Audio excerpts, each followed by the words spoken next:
mitigasi bencana.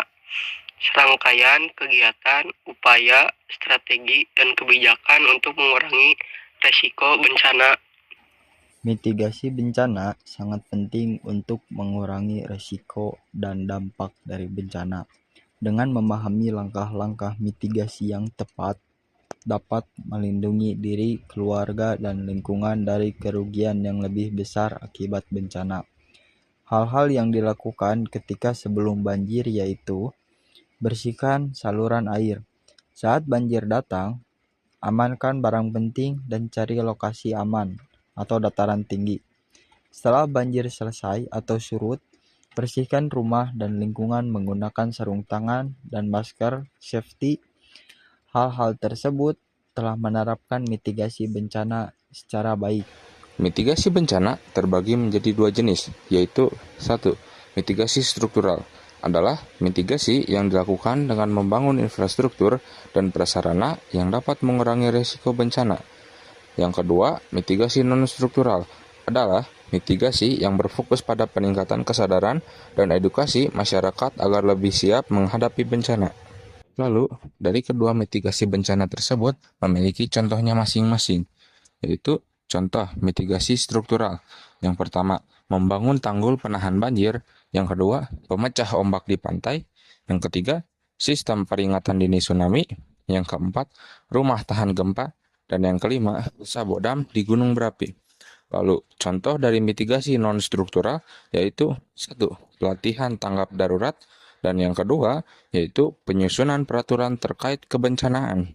Tujuan dari mitigasi bencana.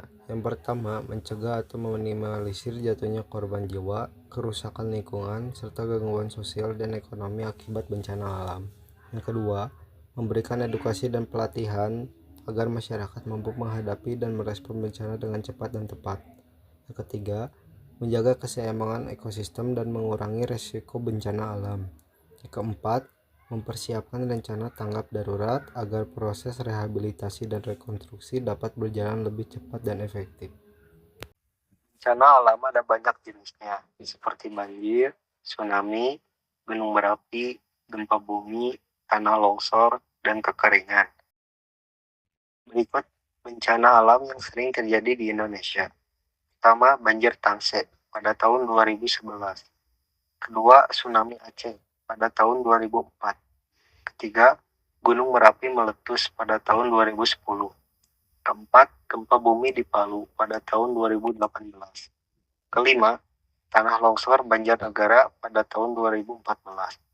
Keenam, kekeringan di NTT pada tahun 2019. Mitigasi bencana banjir yaitu yang pertama tidak membuang sampah sembarangan ke sungai, kedua membersihkan selokan dan sungai yang tersumbat oleh sampah, yang ketiga melakukan reboisasi, keempat membangun bendungan atau waduk, kelima melakukan normalisasi sungai. Lalu mitigasi bencana tsunami. Yang pertama, penanaman tanaman bakau di sepanjang pantai. Yang kedua, membuat tanggul laut. Ketiga, pembekalan pengetahuan data gempa yang berpotensi menyebabkan tsunami. Yang keempat, memasang alarm peringatan dini tsunami. Yang kelima, memasang alat pendeteksi tsunami. Yang keenam, lari ke tempat yang lebih tinggi untuk menyelamatkan diri.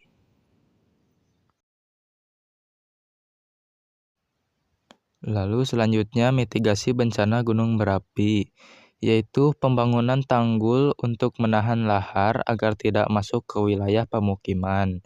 Yang kedua, pemetaan kawasan rawan bencana gunung berapi. Yang ketiga, melarang warga membangun tempat tinggal di zona rawan bencana gunung berapi.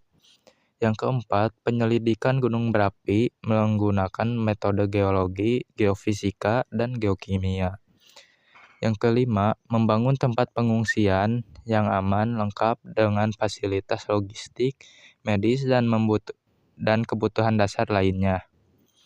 Lalu, mitigasi bencana gempa bumi, yaitu pertama, memilih lokasi tempat tinggal yang jauh dari sesar aktif.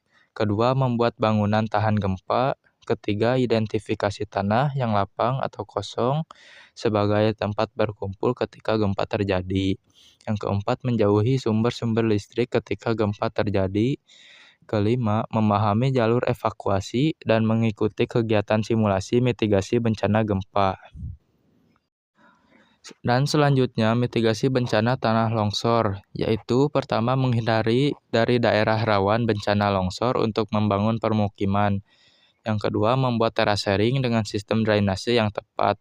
Ketiga, melakukan penghijauan dengan tanaman berakar dalam. Yang keempat, mendirikan bangunan berpondasi kuat. Yang kelima, menutup rekahan di atas lereng untuk mencegah air cepat masuk ke rekahan dan menimbulkan longsor.